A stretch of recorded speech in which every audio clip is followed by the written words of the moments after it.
Sebab kami percaya dan kami yakin bahwa Engkau, Yesus, satu-satunya Allah yang layak kami sembah dan layak terima segala pujian dan hormat. Terima kasih Tuhan Yesus.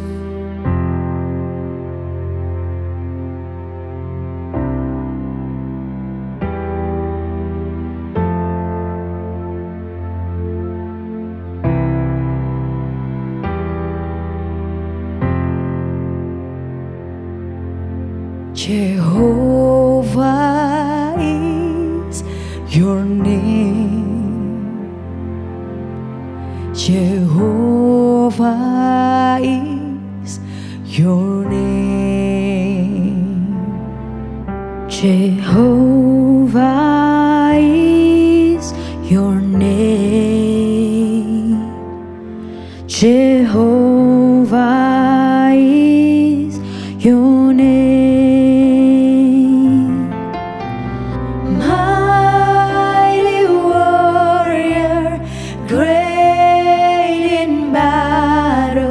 Jehovah is your name.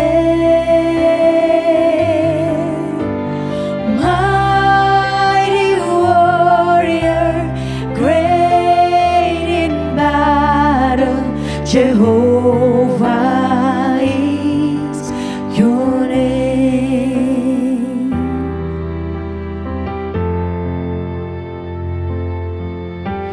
Jehovah is your name. Jehovah is your name. Jehovah is your name. Jehovah is your name.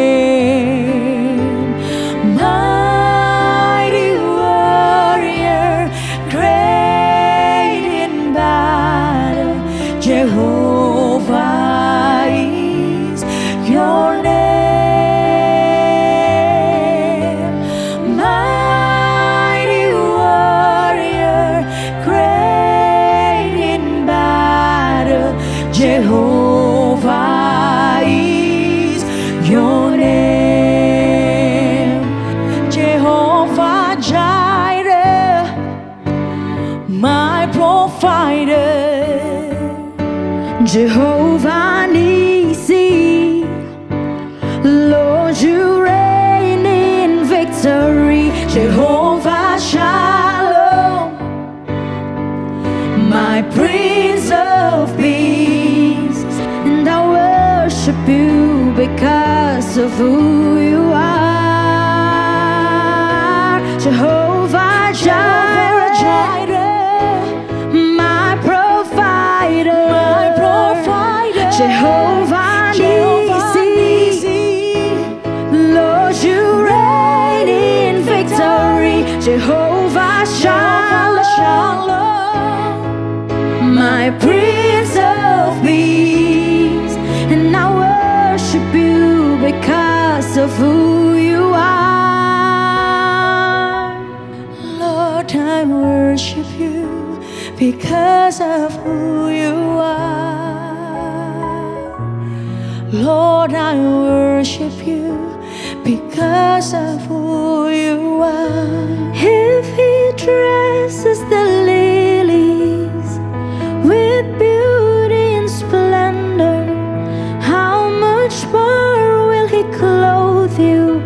How much more will he clothe you?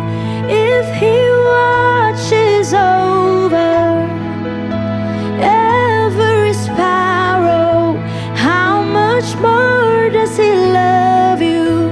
How much more does he love you? If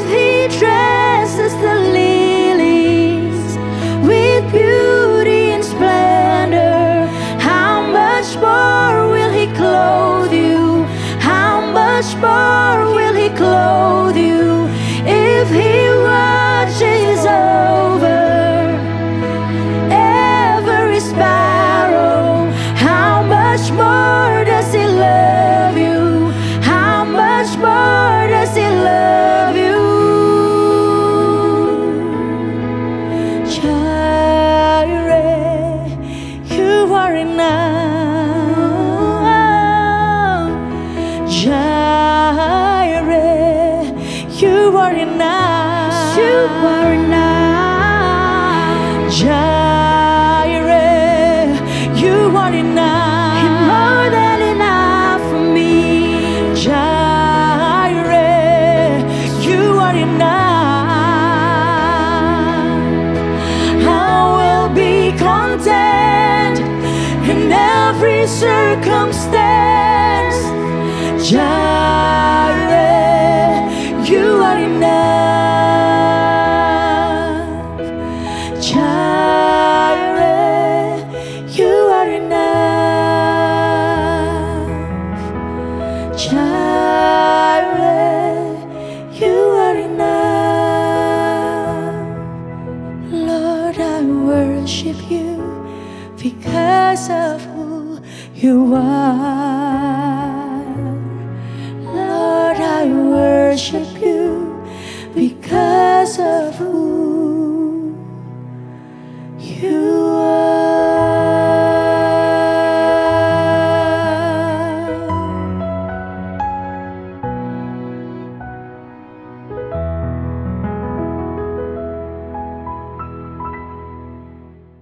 Shalom saudara-saudara yang dikasihi Tuhan. Tidak terasa kita menjelang masuk di bulan yang baru, dan kita sudah ada di pertengahan tahun dengan tema yang luar biasa. Saya percaya atas pimpinan dan tuntunan daripada Roh Kudus di dalam kehidupan kita semua. Godfidence in influence. Bagaimana dengan keyakinan yang datangnya daripada Allah. Ini bukan self-confidence, yaitu keyakinan karena diri sendiri, tidak. Tapi Godfidence, keyakinan yang kita dapat dari Tuhan, kemampuan yang kita dapat dari Tuhan, ketika kita dipakainya untuk memberikan dampak atau pengaruh di dalam dan melalui kehidupan kita. Nah, firman Tuhan dalam Filipi pasal yang pertama, ayat 12 sampai dengan 14 mencatat bagaimana Rasul Paulus, saudara, dipakai Tuhan, sekali lagi bukan karena kuat gagahnya, tapi karena Tuhan sendiri memberikan dampak yang luar biasa. Alkitab berkata, aku menghendaki saudara-saudara supaya kamu tahu. Paulus berkata demikian. Saya percaya oleh ilham Roh Kudus tentunya, bahwa apa yang terjadi atasku ini justru telah menyebabkan, garis bawah ini, kemajuan Injil. Berarti berita baik, Injil kerajaan di spread out, ya, sehingga inilah dampaknya telah jelas bagi seluruh istana. Sampai di situ tidak, dan semua orang lain, bahwa aku dipenjarakan karena Kristus, bukan karena dia nipu, bukan karena dia bohong, bukan karena dia melakukan tindakan kriminal, kejahatan atau apapun, tapi karena Kristus. Dan kebanyakan saudara dalam Tuhan telah beroleh kepercayaan karena pemenjaraanku untuk bertambah berani berkata-kata tentang firman Allah dengan tidak takut. Saudara, kita bisa melihat bagaimana lewat ayat-ayat ini dinyatakan Injil dikatakan diberitakan, Injil dinyatakan dengan begitu luar biasa. Dan kesukaran bahkan yang terjadi, pemenjaraan, Paulus berkata, penderitaan yang dia alami, itu bukan membuat ciut hati daripada orang-orang yang melihat atau mendengarnya, tetapi bahkan menguatkan. Firman Tuhan berkata, saudara-saudara yang lain, dan tentu saja lewat semuanya itu, nama Tuhan dipermuliakan.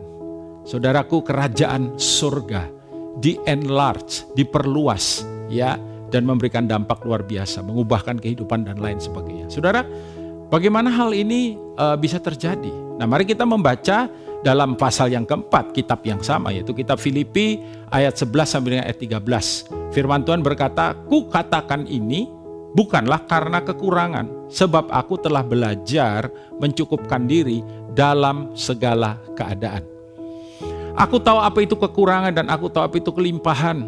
Dalam segala hal dan dalam segala perkara, tidak ada sesuatu yang merupakan rahasia bagiku, baik dalam hal kenyang maupun dalam hal kelaparan, baik dalam hal kelimpahan maupun dalam hal kekurangan. Lalu ini ayat yang paling terkenal, ayat 13. Segala perkara, all things, ya, dapat kutanggung di dalam Dia yang memberi kekuatan kepadaku. Saudara, saya percaya ada 3 main point, ya, poin utama, saudara, yang mengajarkan. Dan saya percaya inilah yang membuat bagaimana kehidupan seorang Paulus yang, saudaraku, kemudian dapat memberikan dampak yang luar biasa. Biarlah kiranya saya berdoa apa yang sebentar kita dengar ini memperlengkapi kita semua. Sebetulnya ini sudah sering kita dengar, ya. Tetapi makin sering ini diberitakan, biarlah ini terjadi internalisasi dalam kehidupan kita. Ada terjadi. Apa itu, saudara? Ayat yang ke-11 dia berkata demikian, kukatakan ini bukan karena kekurangan, sebab aku telah belajar mencukupkan diri dalam segala keadaan. Aku telah belajar mencukupkan diri dalam segala keadaan dan bukan karena kekurangan. Dia tahu bahwa semua pengalaman-pengalaman yang terjadi dalam hidupnya, semua, ya, saudaraku, yang diizinkan Tuhan terjadi, ups, down, ya, senang, susah, gampang, sulit, saudara, keberkatan maupun kekurangan, apapun itu. Dia belajar untuk apa? Bagaimana dia membawa dirinya untuk tetap humble. Ya, dia belajar, dia learning to humble. Karena apa? Karena dia tahu bahwa kerendahan hati itu mendatangkan anugerah. Kerendahan hati itu memampukan setiap kita. Yakobus pasal 4 ayat yang ke-6. Ya, berkata, tetapi kasih karunia yang dianugerahkannya kepada kita lebih besar daripada itu. Daripada segala penderitaan. Daripada segala tantangan yang ada. Karena itu ia katakan, Allah menentang orang yang congkak, tetapi mengasihani orang yang rendah hati. Perkataan mengasihani diterjemahkan dari New King James menerjemahkan humble, ya. God resists the proud, Allah menolak orang yang sombong, but give grace to the humble. Give grace to the humble, memberikan kasih karunia-Nya kepada siapa? To the humble. Saudaraku, bukankah ini value kita juga, yaitu humility, kerendahan hati, ya. Dan dikatakan ketika kemudian kasih karunia-Nya dinyatakan, dikaruniakan buat kita semua. Apa yang kita nggak bisa, saudara? Karena saya percaya kasih karunia adalah kemampuan, ya, yang Tuhan beri kepada kita. Kasih karunia tentu saja nomor 1 berkaitan dengan keselamatan. Selalu kalau kita bicara keselamatan, itu adalah anugerah, kasih karunia yang diberikan pada kita. Tapi juga kasih karunia itu memberikan kemampuan.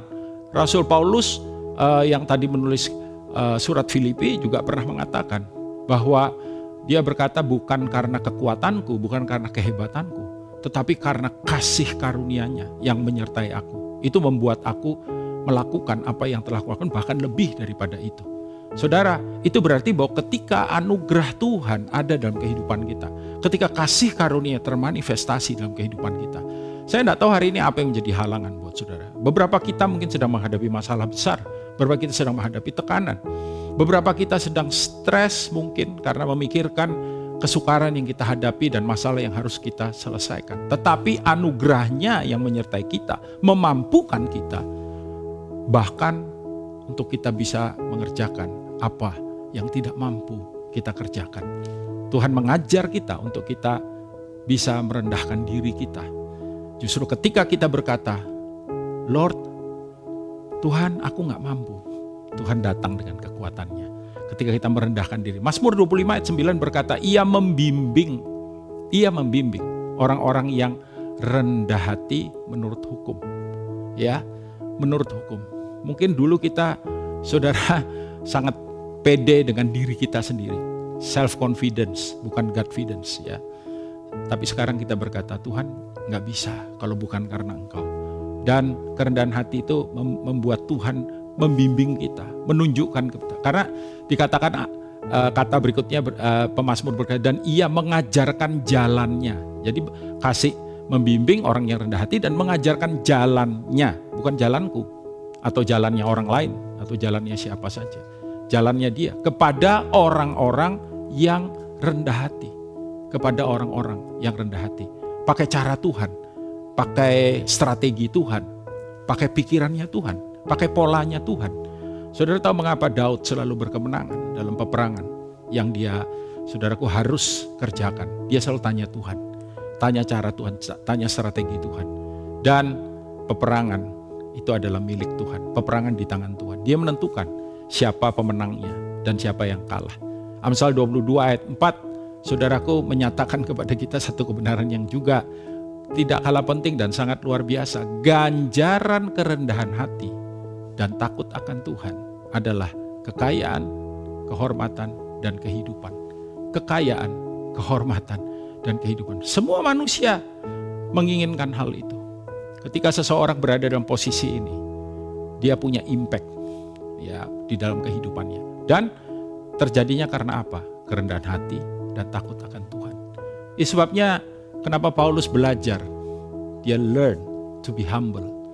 Tapi juga tidak berhenti sampai di situ, sebab ayat berikutnya, ayat yang ke-12, Filipi pasal 4 berkata, aku tahu apa itu kekurangan, aku tahu apa itu kelimpahan, dalam segala hal, dalam segala perkara, tidak ada sesuatu yang merupakan rahasia bagiku, baik dalam hal kenyang, dalam hal kelaparan, dalam hal kelimpahan maupun hal kekurangan. Dia menjalani sebuah kehidupan yang balance ya saudara, kalau saya boleh bilang. Orang kadang-kadang kalau di atas terus, dia bisa jadi itu tadi, nggak bisa jadi humble ya. Dia merasa bahwa oh aku hebat, atau dia di bawah terus. Jadi kalau yang satunya punya sebuah keyakinan diri yang berlebihan, yang ini rendah diri ya. Tuhan tidak mau kita begitu. Tuhan mau kita mengandalkan Dia. Dan kita melihat dalam ayat ini, kita belajar apa dari sini? Bagaimana dia belajar untuk grateful, untuk bersyukur. Makanya dia bilang, aku tahu, aku alami semua, ya. Dan aku bersyukur untuk semuanya itu. So he learned to be grateful, not only to be humble, tapi juga to be grateful. Dalam 1 Tesalonika 5 ayat 18, firman Tuhan berkata, mengucap syukurlah atau bersyukurlah dalam segala hal. Sebab itulah yang dikehendaki Allah. Kita lakukan kehendak Allah, penyertaan Allah bersama dengan kita. Yusuf dibuat berhasil ketika dia di Mesir. Saudara, karena apa? Karena penyertaan Tuhan. Karena kuat kuasa gagah Tuhan di dalam kehidupannya. Dan dikatakan mengucap syukurlah dalam segala hal. Itu kan yang tidak mudah, saudara. Ya, kalau itu hal yang menyenangkan, hal yang itu berkat, itu hal yang dimana kita diangkat, dipromot, tentu saja mudah untuk kita bilang thank you Jesus, terima kasih Tuhan. Tapi kalau itu sesuatu yang mengecewakan, menyakitkan, melukai bahkan, bisa nggak kita tetap berkata Tuhan, aku tetap bersyukur. Kenapa? Karena itu kehendak-Mu. Sebab itulah yang dikehendaki Allah di dalam Kristus Yesus bagi kamu. Saudara, ada satu lagu yang sering dinyanyikan dulu di gereja ya. Ada mujizat dalam bersyukur. Ya, saya suka lagu itu, saudara. Ya, ada mujizat dalam bersyukur. Ketika aku mengucap syukur, mujizat terjadi. Alkitab pernah mencatat sebuah peristiwa luar biasa di dalam Injil Markus pasal yang ke-8 ayat yang ke-6, juga di beberapa Injil yang lain, saudaraku. Yaitu ketika orang banyak mengikut Yesus dan ya mereka lapar, tetapi di tempat itu tidak ada orang yang berjual makanan.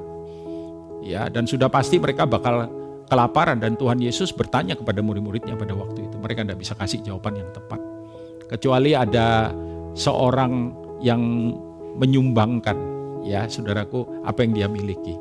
Dalam Markus 6 dikatakan, lalu ia menyuruh orang banyak itu duduk di tanah. Sesudah itu ia mengambil ke-7 roti. Cuman punya 7 roti dengan ribuan orang yang kelaparan. Apa yang dilakukan Tuhan Yesus? Mengucap syukur. Sesudah itu ia mengambil ke-7 roti itu, mengucap syukur. Mengucap syukur.